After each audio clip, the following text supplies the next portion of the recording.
डिसेंबर 1991 मध्ये छगन भुजबळ यांनी शिवसेना सोडली होती. आता ते राष्ट्रवादी काँग्रेस पक्षालाही सोडचिठ्ठी देणार का, अशी चर्चा सर्वत्र महाराष्ट्रात होतीये. मी पण तिथे शिवसेनेत होतो ना, नेताच होतो मी तिथे. ते दिवस बदलले वाटतं. ते केवळ आता निष्ठात आलात ना. तिथे काय म्हणतात ते पेटा खोके वगैरे जे आहेत त्या सगळ्यांचं काम होतं हल्ली. तिथे निष्ठेला किंमत ना. आता खोके आणि ते काय म्हणतात ते तुम्हाला कळलं असेल. मी सामान्य कार्यकर्ता, कुणी फेकलं डावललं तरी काय फरक पडतो, असं सांगून छगन भुजबळांनी उघड नाराजी व्यक्त केली. अरे मी काय सामान्य कार्यकर्ता, मला डावललं आणि फेकलं काय. राष्ट्रवादी काँग्रेसचे नेते छगन भुजबळ यांना मंत्रिपदावरून डावलल्याने समर्थकांमध्ये नाराजी पसरली आहे. छगन भुजबळ यांची नाराजी दूर होणार की ते पक्ष सोडणार, असा प्रश्न अनेकांना पडलाय. काय आहे याचं संपूर्ण राजकीय चित्र, याचाच आढावा घेऊयात आजच्या हॅशटॅग राजकारणाच्या एपिसोडमध्ये.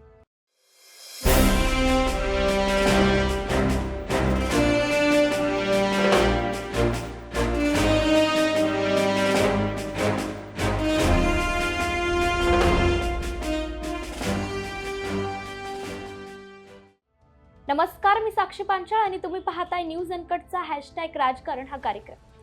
महायुतीच्या आमदारांनी रविवारी नागपूरच्या राजभवनात मंत्रिपदाची शपथ घेतली. परंतु राष्ट्रवादीचे अजित पवार गटाचे सर्वात ज्येष्ठ नेते आणि आमदार छगन भुजबळ यांना मंत्रिमंडळात स्थान न दिल्याने राजकीय वर्तुळात चर्चांना उधाण आले. एकीकडे छगन भुजबळ त्यांची नाराजी माध्यमांसमोर उघडपणे बोलून दाखवताय, तर दुसरीकडे भुजबळांचे समर्थक हे आंदोलनाचा पवित्रा घेत असल्याचं पाहायला मिळत आहे. अशातच छगन भुजबळ यांनी माध्यमांशी बोलताना एक मोठी प्रतिक्रिया दिली आहे. त्यात ते म्हणतात काय, जहा नाही चैना वहा नहीं रहना, असं म्हणत छगन भुजबळांनी थेट अजित पवार यांच्या राष्ट्रवादीला बाय बाय करणार असल्याचे संकेत दिले.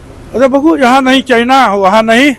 नाराज असलेले अजितदादांच्या राष्ट्रवादीचे ज्येष्ठ नेते छगन भुजबळांनी तर थेट नेतृत्वाविरोधातच उघडपणे दंड थोपटलाय. आणि यात विशेष म्हणजे आपल्या मंत्रिपदासाठी फडणवीस देखील आग्रही होते असं सांगत भुजबळांना भाजपबद्दल सॉफ्ट कॉर्नर आहे की काय, अशी चर्चा सुद्धा होतीये. भुजबळांना मंत्रिमंडळातून डावलल्यानंतर नाशिकमध्ये बुधवारी राज्यभरातील भुजबळ समर्थकांचा मेळावा झाला.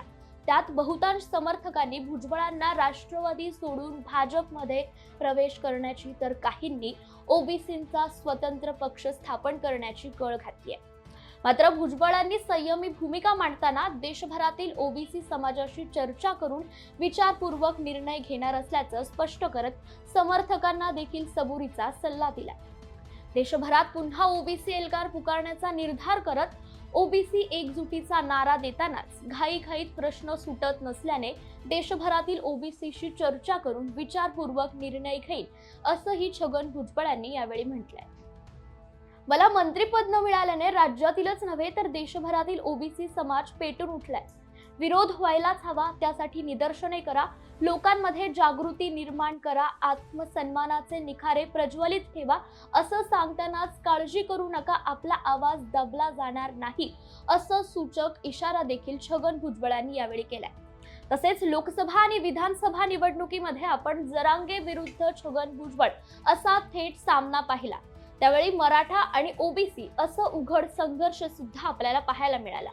भुजबळांनी ओबीसी मेळावा घेत जरांगेंना जशास तसं प्रत्युत्तर दिलं होतं. मात्र सत्ता मिळाल्यानंतर ही छगन भुजबळ सारख्या हेवी वेट नेत्याला डावलल्यामागे अजित पवारांचं काय गणित आहे हे पाहणं आता महत्वाचं ठरणार आहे.